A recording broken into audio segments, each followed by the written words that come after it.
Okay, so we know a 99% confidence interval for the average blog length is between 12,000 to 20,000 words. Calculate a 95% confidence interval with the average blog length. Now, we always talk about how some of these questions have like a little trick in them, and we like to show these ones in the exams because it sees how many of the little tricks that you remember. Now, I would be betting that this is one that is going to come up in our externals because it's just a good application of content and algebra. So here we go.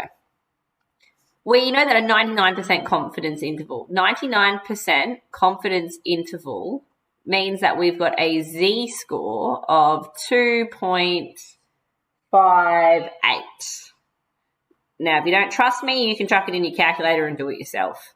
A 95% confidence interval is a z-score of 1.96. That one we've been using pretty confidently.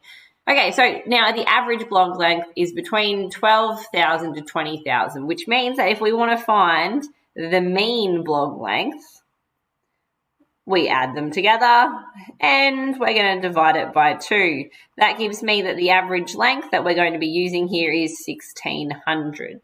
Now, next thing that we're going to do is we're going to pick to use the upper or the lower so that we can chuck this in. Now, just to refresh your minds or your memories, our confidence intervals are given by this formula. And I'm going to tell you the trick even before we get started here. In this example, we've got the mean, we've got this, and then we're using this to try and work out the 95% confidence interval here. Now, the trick here is that we're going to treat this thing on the end here as one unit. We're going to treat it like it's just one letter instead of being 2 letters. It's not asking me to state what the standard deviation is, and it's not asking me to state how many things are in the sample, which means that we're going to just treat it as one to work out the confidence interval of the 95%. So there you go. That's the trick that we're going to deal with. So first thing I'm going to do is I'm going to chuck all my biddies in and use that to find out what this is equal to.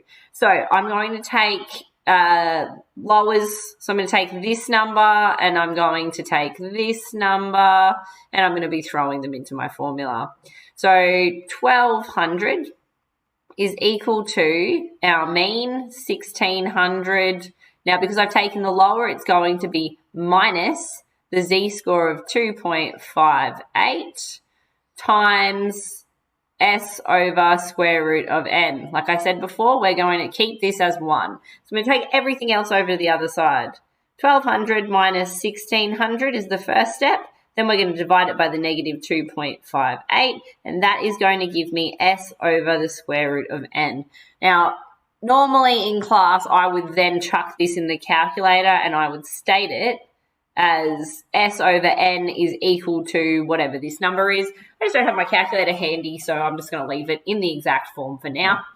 Okay, so next thing I'm going to do is I'm going to use this s over n number, and I'm going to carry that forward with this confidence interval. So our new confidence interval is going to be given by our mean, that didn't change, plus minus our new z-score, and then that new s over n number. So that's going to be 1,200 minus 1,600 makes negative 400. Still over the negative 2.58, which means these are going to cancel out, divided by negative 2.58. So that means that now that's going to work out to be positive. When I chuck this into my calculator, it's going to give me my 2 boundaries for my new confidence interval, which is a 95% confidence. And those answers are going to be 1296 and 1904. So that's my new confidence interval. Not hard once you know the trick.